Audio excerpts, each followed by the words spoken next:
What up guys? I wanted to talk to you today about skincare. Unfortunately, I don't have a clear before picture to show you guys the progress of my skin, but I do have some video from a couple months ago, which is terrible because I shot it at night and my apartment is extremely dark. So it's pretty much hard to see my skin in it, and I'm not really sure it's even helpful or worth including. I don't have amazing skin, but it's doing better. As you can see, significant sun damage on this side. That's what all these little kind of like cratery dot things are. And of course, hyperpigmentation down here. This side is much better. It doesn't have quite as many cratery dark mark situations going on. Forehead is, well, it's a forehead, I guess. By no means am I any sort of skincare expert. I'm not an esthetician, nothing like that. I'm just a regular person who has had skin problems, and I've had a lot of improvement in the past 2 years or so because of things that I've learned about my skin, because of things I've learned about ingredients and skincare and things like that. So I just wanted to share it with you. And as you can see, I'm not wearing any makeup, which is not fun for me, but I figured in a skincare video I should let you guys see what my skin looks like so that it's a little bit more honest, I guess. So if you're dealing with skin issues, I would say the first and most important thing is identifying what your issue is correctly. Now, I have much worse skin on this side of my face compared to this side, and for the longest time I thought it was just random, but it turned out it's actually because of sun damage from sitting in my car in traffic. I live in LA and I've lived here for a pretty long time now, so that's 10 years of sitting in LA traffic getting blasted by the sun on the left side of my face, where I was just like, God, I always seem to break out on this side, and it's actually sun damage. So because I thought I was just breaking out randomly, I was trying to use things that dealt with just regular acne, whereas what I actually was dealing with was sort of sun damage and sun-induced acne, which it turns out is a thing. Sun damage can cause acne. It's not just, bacteria necessarily, or the things that we normally think cause acne. I spent several years trying all these different things for acne that weren't really addressing what was causing my acne.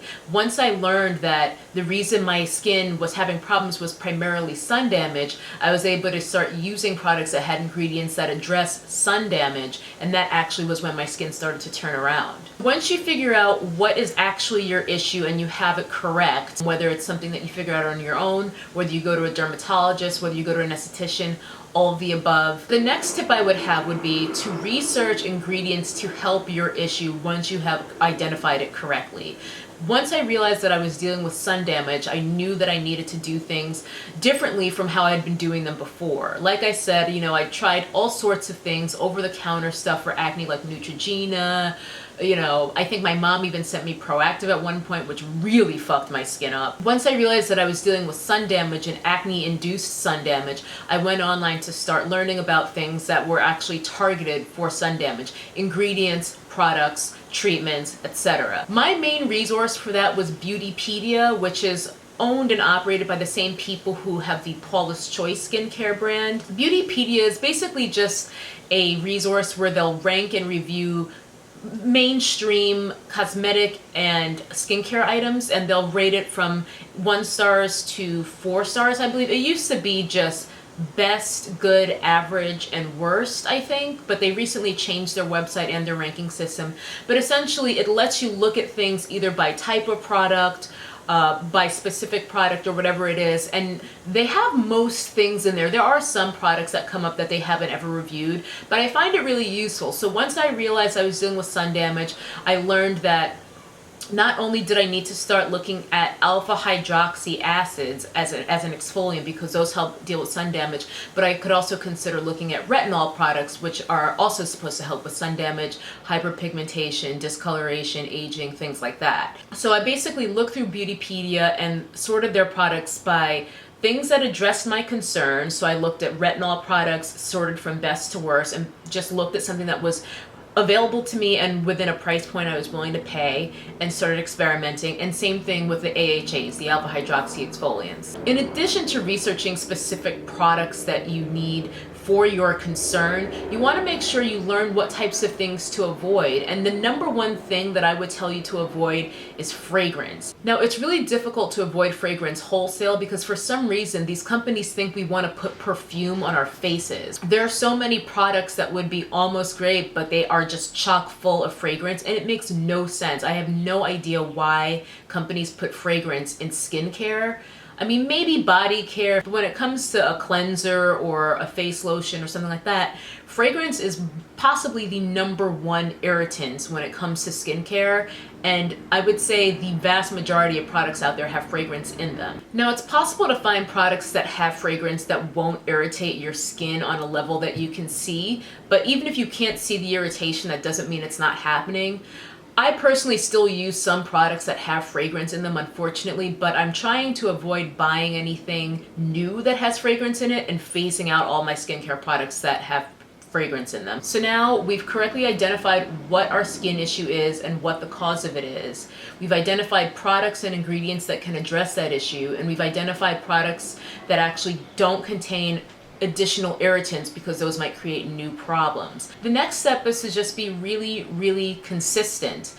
I, for one, am kind of a freak about my skincare at this point, and I double cleanse my face every night, technically triple cleanse if I'm wearing makeup. I'll use a makeup remover product on a cotton pad to get all my makeup off. Following that, I'll usually use some sort of oily product, you know, one of those cleansing balms, and I just use that to kind of get any residual makeup off. And then following that, I'll actually wash my face with a normal cleanser and water. By the way, cleansers are not a place where I think it's worth spending a lot of money.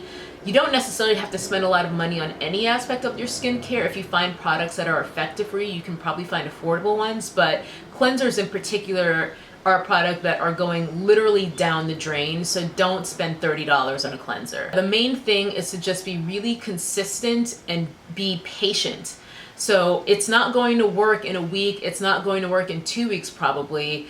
I've been at this for probably 2 years of really going hardcore with my skincare, and now I'm really seeing really, really good results. I was at a point where I was so self-conscious about my skin and my hyperpigmentation, which I still have. I mean, it's not gone, but it is better. But I was at a point where I didn't even want to go anywhere without makeup on, and now I don't mind that much. And my final tip, which I also just alluded to, is to always, always, always, always take off your makeup at the end of the day. I wear makeup to work, and anytime I wear makeup, whether it's to work or for whatever reason, you have to take off your makeup at night. I don't care how tired you are, take off your makeup every single night. It is critical. I think the most important thing is to do everything you need to do for your skin to keep it in its best shape, but not to do too much, to be consistent and to be patient, and make sure you're using the correct products for your skin concerns. In terms of dealing with the breakouts I was getting, typically whenever someone is giving you advice on what to use for acne or for a breakout, they'll say salicylic acid, salicylic acid, salicylic acid, aka BHA or beta hydroxy acid. Now, I've used salicylic acid products since I was a teenager trying to deal with breakouts, and quite frankly, they've done fuck all for me. I don't know why I keep trying it, but for some reason, every time I use salicylic acid, nothing happens. It doesn't clear up my breakouts, it doesn't do anything for my skin, and I don't know why I keep trying it. I guess it's because that's what people tell you you're supposed to use for breakouts. After doing my research, I realized that there are alternatives to salicylic acid that can address breakouts, and one of the main ones is actually benzoyl peroxide. There are peroxide solutions for acne that are out there that you can use. Probably 6 months ago, I finally decided to try one. I mean, I still get pimples here and there, but I don't always have a pimple, because if my skin was doing well, that meant that I had only one zit. That was a good day for my skin. Now that's a bad day for my skin. You know, if I have a zit, I'm like, fuck, I have a fucking zit. This is so annoying. But it's not like it was where I always have a couple zits here and there, or I always have at least 2. So anyway, make sure that you are using ingredients targeted toward your concern that actually work for your skin. Research alternatives and try those out too. That's kind of it. Those are my main approaches and tips, I guess, on how to kind of get your skin to turn around. If you guys want me to do a video with more specifics on products I'm using and things like that and what my skincare routine is, just let me know and I'll see if I can get that together. But I just wanted to kind of keep things more general since everyone's skin is different and everyone's skincare concerns are different. Anyway, that's it for this video. I can't believe I've gotten 1,000 subscribers. I'll see if I can keep this little nappy-headed family growing. I know 1,000 is, you know, pocket change to some of these huge YouTubers, but it means a lot to me. Thanks for coming into the fold, and I'll see you guys in the next video. Peace. That's a nappy-headed hose there, I'm gonna tell you that now.